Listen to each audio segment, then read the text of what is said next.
The Battle of Cannae occurred during the Second Punic War between the Roman Republic and Carthage. The battle was fought on 2nd of August 216 BC near the ancient village of Cannae in Apulia. The Carthaginian army was led by Hannibal Barca, who led them to victory over the larger Roman force. Hannibal's invasion of the Italian peninsula is considered one of the greatest tactical feats in military history. Having recovered from their losses at Trebia and Lake Trasimene, the Romans decided to engage Hannibal at Cannae. With approximately 86,000 Roman and allied troops, they amassed their heavy infantry in a deeper formation than usual, while Hannibal used the double envelopment tactic and surrounded his enemy, trapping the majority of the Roman army, who were then slaughtered. The loss of life on the Roman side meant it was one of the most lethal single days of fighting in history.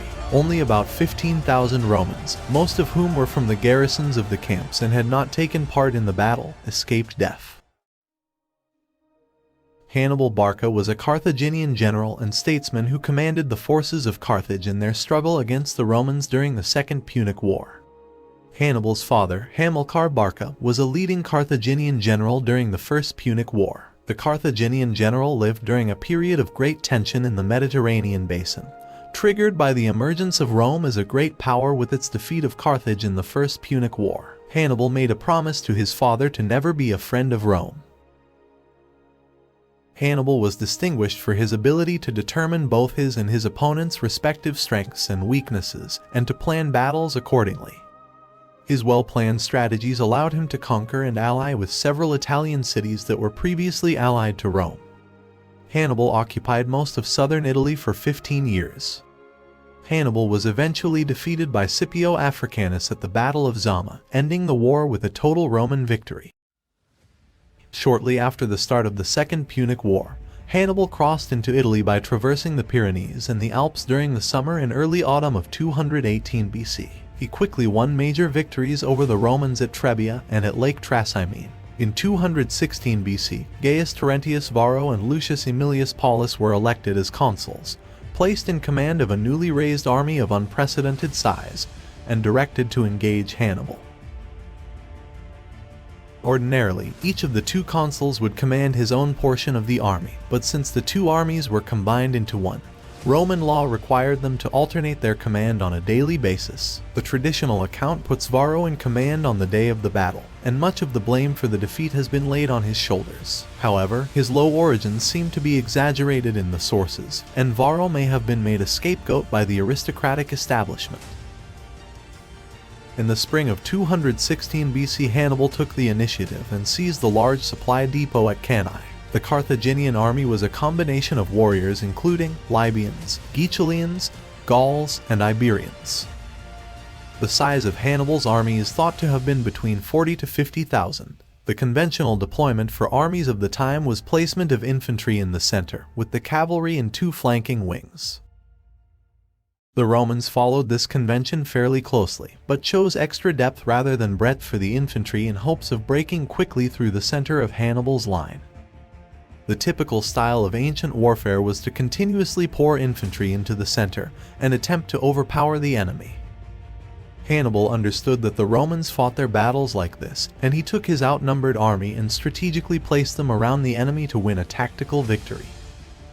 Polybius described the weak Carthaginian center as deployed in a crescent, curving out toward the Romans in the middle with the African troops on their flanks in echelon formation. The battle began with a fierce cavalry engagement on the flanks. Polybius described many of the Hispanic and Celtic horsemen facing the Romans dismounting due to the lack of space to fight on horseback, and called the struggle barbaric in the sense of its utter brutality. Knowing the superiority of the Roman infantry, Hannibal had instructed his infantry to withdraw deliberately, creating an even tighter semicircle around the attacking Roman forces. By doing so, he had turned the strength of the Roman infantry into a weakness. The Roman infantry, now stripped of protection on both its flanks, formed a wedge that drove deeper and deeper into the Carthaginian semicircle, driving itself into an alley formed by the African infantry on the wings. At this decisive point, Hannibal ordered his African infantry to turn inwards and advance against the Roman flanks, creating an encirclement in one of the earliest known examples of a pincer movement. When the Carthaginian cavalry attacked the Romans in the rear, and the African flanking echelons assailed them on their right and left.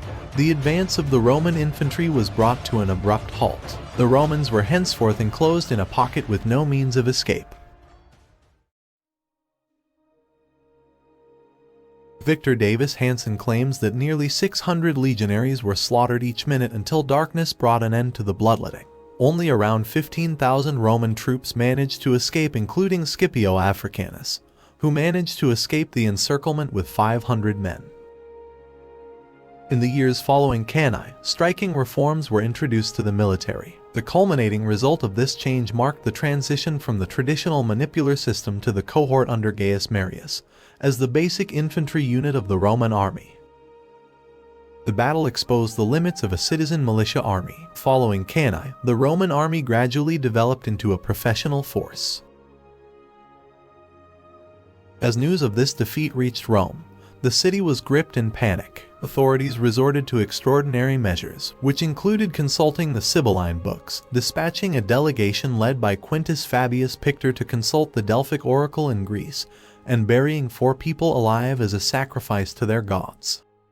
Despite the extreme loss of men and equipment, and a second massive defeat later that same year at Silva Latona, the Romans refused to surrender to Hannibal. His offer to ransom survivors was brusquely refused. The Romans would fight for 14 more bitter years before they achieved victory at the Battle of Zama. Although for most of the following decades the battle was seen solely as a major Roman disaster.